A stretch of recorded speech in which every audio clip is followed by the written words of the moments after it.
নমস্কার বন্ধুরা, তোমরা হচ্ছে তোমাদের YouTube channel study knowledge academy. একটা গুরুত্বপূর্ণ আপডেট আজকে।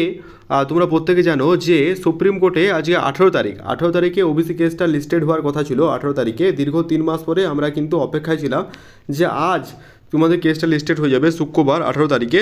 বাট আজ কিন্তু সুপ্রিম কোর্টের কোনো শুনানি হচ্ছে না, সেই নিয়ে একটা ইম্পর্টেন্ট নোটিশ প্রকাশিত হয়েছে। ইম্পর্টেন্ট নোটিশে কী বলা হয়েছে না বলা হয়েছে সমস্ত কিছু আলোচনা করবো আজকের এই ভিডিওর মাধ্যমে। এভাবে কি এবারে চলতেই থাকবে সেই নিয়ে আলোচনা করবো, আর কিছু গুরুত্বপূর্ণ কথাও তোমাদের সামনে তুলে ধরবো। এখন আমাদের কী করণীয়, সদ্য প্রকাশিত মিসলেনিয়াসের যে রেজাল্ট প্রকাশিত হয়েছে তাতে যে হাই কাট অফ, সেখান থেকে আমরা বুঝতে পারছি যে কম্পিটিশন কী হারে হতে চলেছে। তার সাথে এই ওবিসি কেস প্রতি মুহূর্তে মাথা নাড়া দেয় যে কবে এক্সাম হবে, আদেও কি এক্সাম হবে, এই নিয়ে কিছু গুরুত্বপূর্ণ তথ্য আলোচনা করবো আজকের ভিডিওর মাধ্যমে। কাজে এই ভিডিওটা অত্যন্ত ইম্পর্টেন্ট, তাই স্কিপ না করে শেষ সময় দেখো, কথাগুলো মন দিয়ে শুনো। আশা করছি একটু হলে তোমাদের উপকার আসবে। ভিডিও শুরু আগে প্রথমত এবার রিকোয়েস্ট, তোমরা ভিডিও দেখছো লাইক করো, চ্যানেল তো তাহলে সাবস্ক্রাইব করে দিও। টিন নাও যারা টেলিগ্রাম চ্যানেল যুক্ত হন, লিখে দ্য ডেসক্রিপশন টু জয়েন নাও, কারণ ছোটো বড়ো আপডেটগুলো ফার্স্ট অফ অল আমরা টেলিগ্রাম চ্যানেল প্রোভাইড করে রাখি। তা নিয়ে request to join our Telegram group, লিঙ্কে দ্য ডেসক্রিপশন চেক আউট করে নিও। ঠিক আছে, 18/7/2025 কম্পিউটার জেনারেটেড ডেট। এটা honourable chief justice, honourable justice দেখতে পাচ্ছ এখানে কিন্তু স্পষ্টতই এখানে আমাদের একটা ডেট দেওয়া ছিল, সেটা হচ্ছে computer generated date State of West Bengal versus Amal Chandra Das 18/7/2025 অর্থাৎ শুক্রবার। কিন্তু এই মামলা শুনানি আজ হচ্ছে না। কেন হচ্ছে না?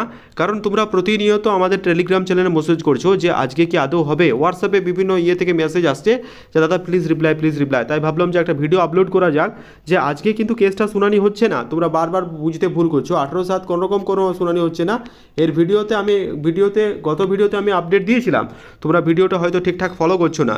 তার আগেই যার জন্য আমি বলছি যে টেলিগ্রাম চ্যানেলে বারবার যুক্ত থেকো। হয়তো কোনো রকম ভিডিও মিস হয়ে গেল, টেলিগ্রাম চ্যানেল থেকে তোমরা কিন্তু দেখে নিও। বারবার তোমাদের একটা কথাই জানানো, ঠিক আছে।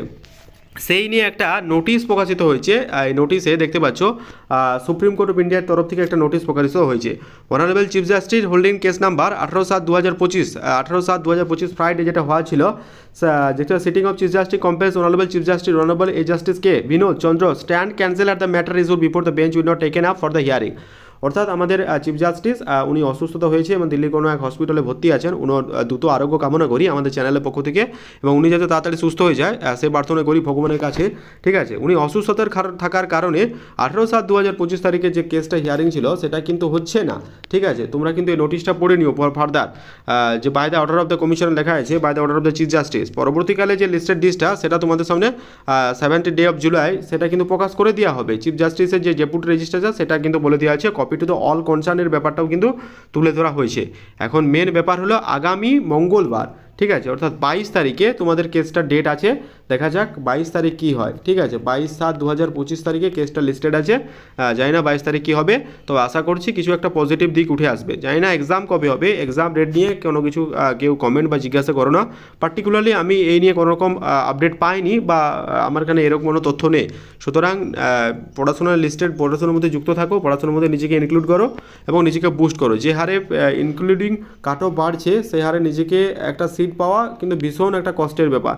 সুতরাং এখন এই টাইমটাকে ইউটিলাইজ করো, পরবর্তীকালে যাতে পস্তাতে না হয়। Wish you all the best. আশা করছি বুঝতে পেরেছো। চ্যানেলটা সাবস্ক্রাইব করে দিও। Thank you.